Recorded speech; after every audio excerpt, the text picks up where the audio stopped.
Olá pessoal, tudo bem? Sejam bem-vindos aí a mais uma aula nossa. Na nossa aula do dia de hoje, a gente vai discutir, de maneira mais aprofundada a questão do emprego e desemprego lá dentro do tópico de população na parte de geografia. Então, na nossa tarefa inicial, a gente tem que entender aqui juntos, o que vem a ser o emprego e o que vem a ser o desemprego. Então vamos lá, vamos tentar entender um pouquinho dessa questão. Primeiro, você se recorda que o IBGE, o Instituto Brasileiro de Geografia e Estatística, que dá o parâmetro oficial do Brasil, ele trabalha com um conceito de PIA, PEA e PNEA. Então nós precisamos entender cada um desses elementos. Para isso, vamos puxar aqui o nosso quadro em branco, tá? Então nós estamos falando agora, sobre emprego e desemprego.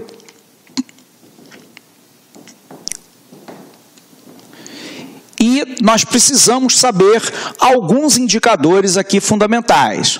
O primeiro indicador é o do PIA, depois o da PEA e depois o da PNEA.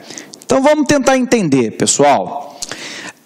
Pelo critério do IBGE, faz parte da PIA, lembrando para você que a PIA é a população economicamente ativa.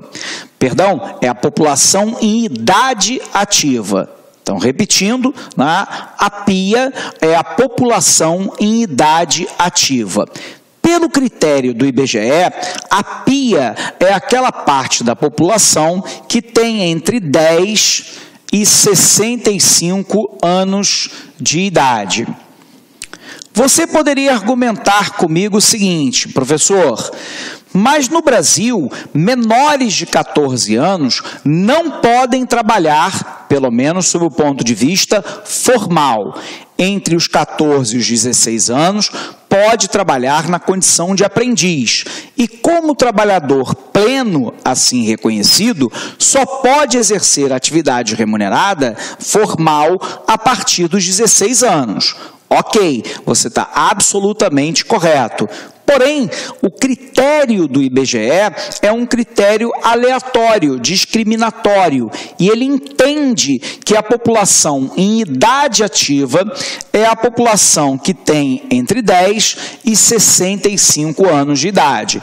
Embora, no Brasil, menores de 14 anos não possam trabalhar em nenhuma hipótese, nem mesmo na condição de aprendiz. Bom, mas aí eu tenho a PEA. A PEA é a população economicamente ativa. Essa população economicamente ativa é formada pela população ocupada e pela população desocupada. A tua pergunta, então, é a seguinte: professor, o que é a população economicamente ativa dentro da subseparação de população ocupada? O critério do IBGE é, pessoas que estão na condição de população ocupada são aquelas em que no mês de referência da pesquisa estão realizando atividade laboral, ou seja, de trabalho remunerada. E aqui não importa se essa população ocupada está no mercado formal. O mercado formal, só para te lembrar, é aquela que tem algum vínculo trabalhista ou de contrato. Pode ser, por exemplo, o trabalhador autônomo, mas que recolhe os tributos para o sistema de previdência social. Pode ser o MEI, o microempreendedor individual. Pode ser o empresário. Pode ser o trabalhador, mas também pode ser o trabalhador ou o empregador na condição de informal, que é aquele que não tem vínculo empregatício, não tem contrato de trabalho ou não tem a sua empresa. Mas não somente o trabalhador formal, nós temos também o trabalhador informal. O trabalhador informal é aquele que não tem vínculo empregatício, que não tem contrato de trabalho, ou que está numa condição em que a firma não fora formalizada.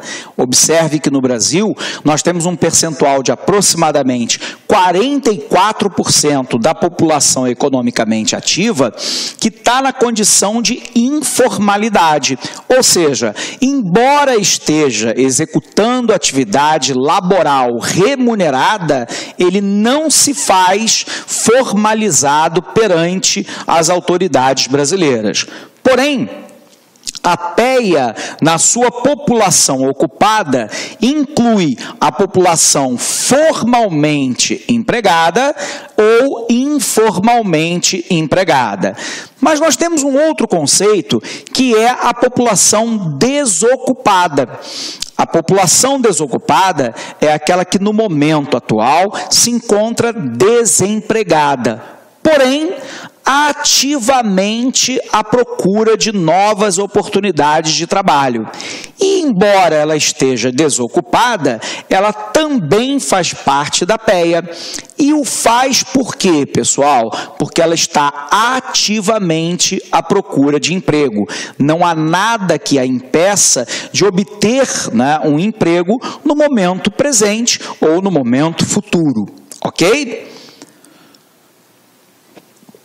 Sendo assim, pessoal, a gente resta agora entender o conceito de PNEA, que é a população não economicamente ativa.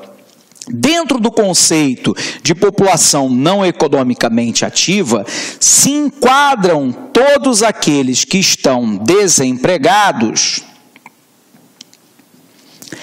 mas que não estão à procura ativa de trabalho. Desempregados que não estão ativamente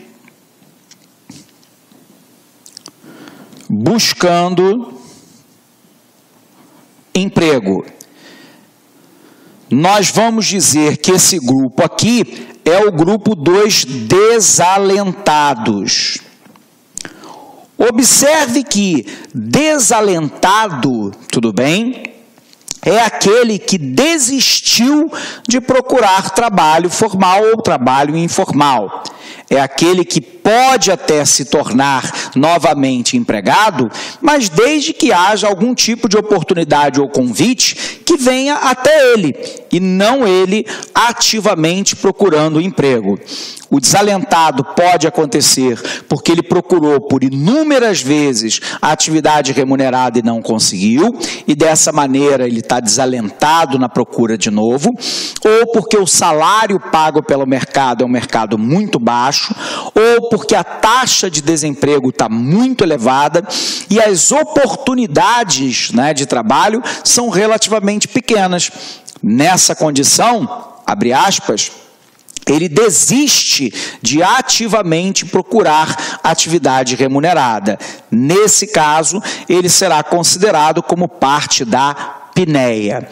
Mas observe que a PNEA vai além desse grupo. Então, vamos apagar aqui para você visualizar.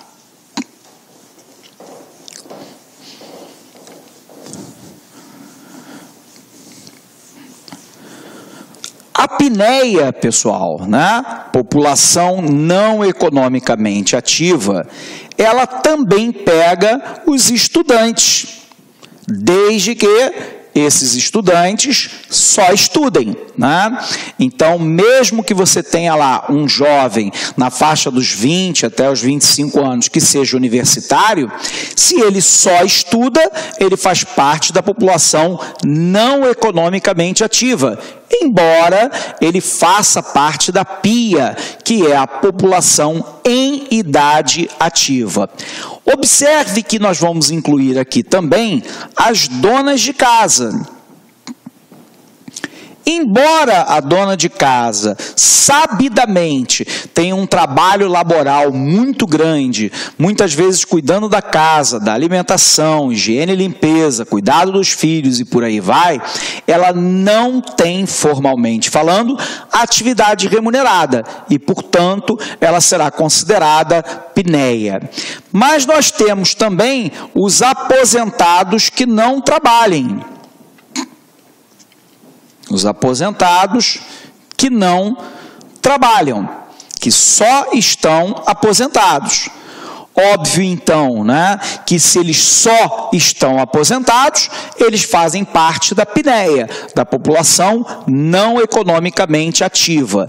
Se o aposentado continuar trabalhando, professor, aí ele faz parte da péia, a população economicamente ativa.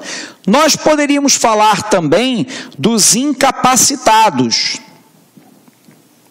E os incapacitados, né, pode ser, né, de natureza física ou de natureza mental para a realização de atividades econômicas.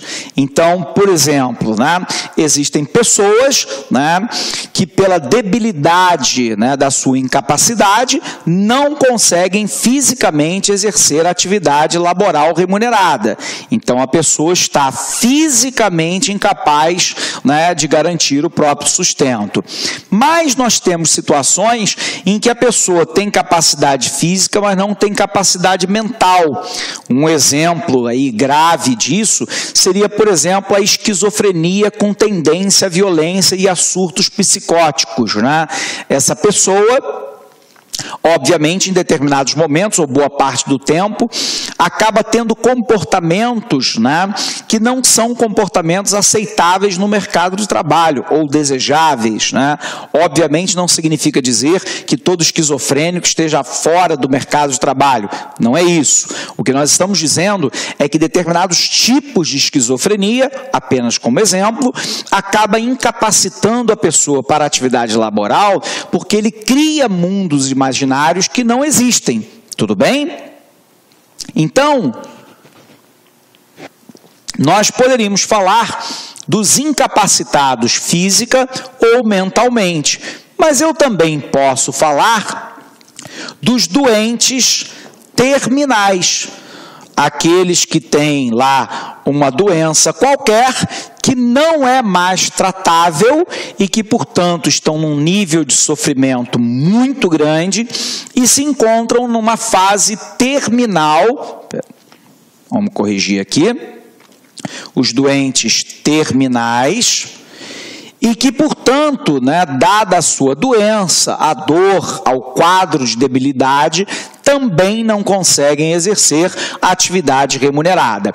Então, nesse caso, todos eles fazem parte da pinéia, da população não economicamente ativa. Bom, se eu já entendi, então, né, o que é a PIA, população em idade ativa, população de 10 até 65 anos, se eu já entendi o que é a PEA, população economicamente ativa, formada por pessoas que tenham trabalho e remuneração, formada pela população ocupada e pela população desocupada, população ocupada que pode estar no mercado formal ou informal. Se nós entendemos a pinéia, né, a população não economicamente ativa, pessoas, né, que obviamente não estão exercendo atividade laboral remunerada, eu preciso então agora entender as mais diversas facetas do desemprego. Então vamos apagar aqui para a gente poder conseguir visualizar, né, o que nós estamos falando. Então, pessoal, quando nós falamos a respeito do desemprego, a maioria das pessoas pensa que só existe um tipo de desemprego, aquele na qual o trabalhador não consegue uma vaga para um trabalho laboral remunerado. Só que na prática, sob o ponto de vista geográfico e econômico, nós vamos dividir, né, esse desemprego em várias modalidades. Eu vou colocar algumas aqui agora e vamos falar sobre elas e colocaremos mais lá no nosso material. Eu posso, por exemplo, falar do desemprego conjuntural. Vamos corrigir aqui para ficar bacana. Conjuntural. Eu posso falar do desemprego estrutural, do desemprego friccional, do desemprego tecnológico, etc. Então, vamos discutir um pouquinho sobre cada um destes desempregos, né? Primeiro, o que é o desemprego conjuntural? O desemprego conjuntural é aquele que está na conjuntura da economia, na forma, na maneira, né, como a economia está organizada num dado momento. Então, observe, né? Quando nós nos aproximamos de datas festivas, né, notadamente Dia das Crianças, Páscoa, Natal, né, existe uma série de empregos conjunturais que são criados, né, notadamente na fabricação de ovos de chocolate, de brinquedo para criança, né, das festas de final de ano e por aí vai. Porém, tão logo passadas essas comemorações, o número de trabalhadores empregados tende a cair, porque aqueles que foram contratados nesse período o foram temporariamente. Algumas vezes a gente chama isso de freelancer, né? Que é aquele trabalhador que tem um contrato por período determinado. Você vai trabalhar 1, 2 ou 3 meses na fabricação de brinquedos para o Dia das Crianças. Passados os dias das crianças, você então estará desempregado. Então esse é o desemprego conjuntural, né? Que depende do conjunto de condições da economia num dado momento. Exemplo, né? Imagine que o país esteja sofrendo uma queda da atividade econômica. É natural que o desemprego conjuntural, provocado pela queda do produto interno bruto, do PIB, aumente o número de trabalhadores que se encontram desempregados. Quando nós analisamos, contudo, o mercado de trabalho conjuntural, né, nós vamos perceber que esse desemprego conjuntural, ele tem volta.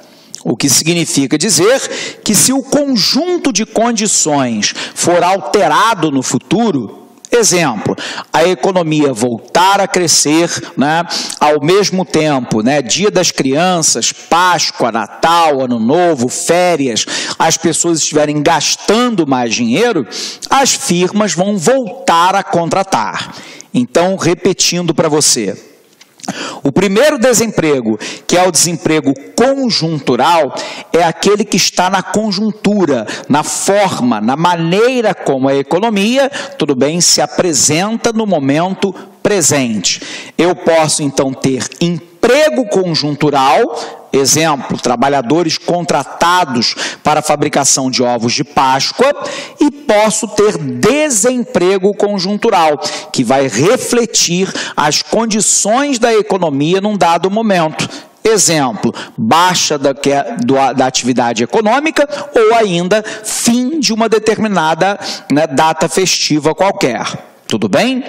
Eu tenho um segundo tipo de desemprego que nós chamamos de desemprego estrutural. O desemprego estrutural é aquele que está na estrutura da economia, na forma como a economia está organizada, né, ou vem se organizando ao longo de um determinado período de tempo. E nesse caso, né, se está na estrutura, significa dizer que esse tipo de desemprego não tem volta. Então, imaginemos uma hipótese para você entender. É muito comum, né, que hoje, por exemplo, nós tenhamos os supermercados brasileiros basicamente trabalhando numa condição quase que de self-service, né? Você pega lá o carrinho na entrada do supermercado, você se dirige a todas as gôndolas, compra, né, o que você precisa comprar, não há o preço no bem, o preço está lá na prateleira, e você se aproxima do caixa, pela leitura de código de barras, a caixa vai passando as mercadorias que você comprou, e em boa parte das vezes você mesmo é que tem que embalá-las para levar para a sua residência. O que ocorre aqui é que nós temos uma técnica de venda que diminui o número de funcionários. Eu não preciso mais de funcionários para embalar as compras do cliente, eu não preciso mais de funcionários para poder marcar cada mercadoria com seu preço. Cada mercadoria tem um código de barra, o valor a ser pago consta numa etiqueta na prateleira onde você pegou o bem, e essa identificação é feita no caixa através, né, da identificação do código de barra. Então, a maneira como o supermercado se organizou... Olá, meus amigos! Você que está estudando para o concurso do IBGE, você que quer ficar super competitivo, você que quer continuar assistindo essa super aula do professor Alex Mendes, né? Convido vocês a acessarem o nosso site, laconcurso.com.br, que lá nós temos o curso completaço, de novo, completaço, por apenas 10 mensalidades de R$25. Exatamente 10 mensalidades de R$25, você tem um curso completaço, super competitivo, com professores top de linha no site. Então, convido vocês aí a acessarem o nosso site, laconcurso.com.br, e fazer sua matrícula. Você pode se matricular sem medo de ser feliz, porque eu tenho absoluta certeza que você não vai se arrepender. Você sabe por quê? Porque aqui no Lá Concurso a gente faz de tudo para que isso não aconteça. Um forte abraço, fique com Deus e espero vocês.